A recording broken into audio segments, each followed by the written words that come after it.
बिस्मिल्लाहिर्रहमानिर्रहीम। नाज़रीन, इस वीडियो क्लिप में आपको ये बताया जाता है कि डीएपी और रवायती खादों के मुकाबले में तेज़ाबी खादों का क्या स्टेटस है, कि ये किस किस वक्त इस्तेमाल करनी बनती हैं। कंपनियां जो फसलों की स्टेज के मुताबिक से अलग अलग एनपीके की मुख्तलिफ फार्मूलेशन, सोलोफास है, ग्रोफास है, अल्ट्रासोल 16/23, ये सारी पेश करती हैं। तो ये इनकी क्या हकीकत है वो देखें। ये खादें हैं ना, बुनियादी तौर पर ड्रिप इरीगेशन के लिए हैं और फ्लड भी की जा सकती हैं, लेकिन ये बार बार जहाँ पे आपाशी करनी होती है ना, वहाँ पे इनसे फ़ायदा उठाया जा सकता है। हमारी ज़मीनों के लिए वैसे तो फिट हैं कि हमारी ज़मीनें अल्कलाइन हैं, तो ये तजाबियाँ फ़ायदा तो इनका है, लेकिन ये ज़्यादा इस्तेमाल करने की वजह से महंगी पड़ जाती हैं। डीएपी डालने के बाद जो है ना, मिसाल के तौर पर गंदम को ले लें, हमने एक बोरी डीएपी बिजाई के वक्त ज़मीन में इनकॉर्पोरेट कर दी है।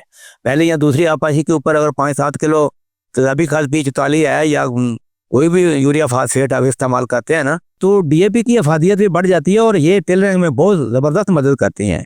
शगुफा साजी बहुत होती है। इस तरह गन्ने की भी टिलरिंग के दौरान इसको इस्तेमाल किया जा सकता है, लेकिन याद रखें कि इनका सही ज़्यादा मुफीद जो है इस्तेमाल, वो तो मौसम गर्मा की सब्जियात और लो टर्नल की सब्जियों को थोड़ा थोड़ा करके ना 5-5 किलो हर बारी के ऊपर हर हफ्ते बाद ही डालते जाएं।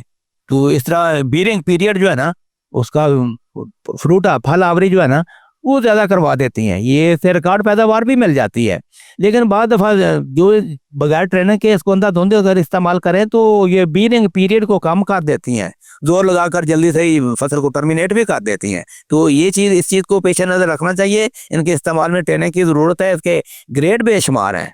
तो फास्फोरस महंगी होने की वजह से डीएपी जो है ना, वो हर बंदा पूरी तरह इस्तेमाल नहीं कर सकता। डीएपी में बहुत ज़्यादा इसका हिस्सा आपको पता है ज़ाया हो जाता है, 80% तक ज़ाया हो जाता, फिक्स हो या बाकी जो है ना स्लोली जो अवेलेबल रहती है ना। डीएपी की खूबी जो है यही है कि आस्ता आस्ता फुल सीज़न 2-3 महीने तक अवेलेबल रहती है। इनको जो है ना डीएपी के सप्लीमेंट के तौर पर इनको इस्तेमाल करना चाहिए।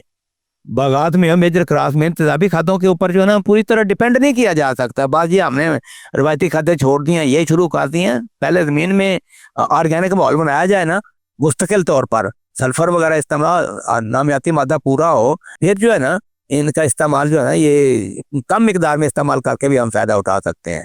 ख़ास तौर पर पक्के वाटर कलरठी ज़मीनों में तो ये बेहतर नतीजे पैदा करती हैं। तो ये चीज़ नोट कर लें कि ये खादें जो है ना, इनके ऊपर 100% इक्तफा नहीं ये करती। ये आप जिस तरह बुखार हो जाए थोड़ा सा, तो पैरासिटामोल लेने थे, वो बुखार तो उतर जाता है, लेकिन बीमारी जो है ना वो अंदर कायम रहती है।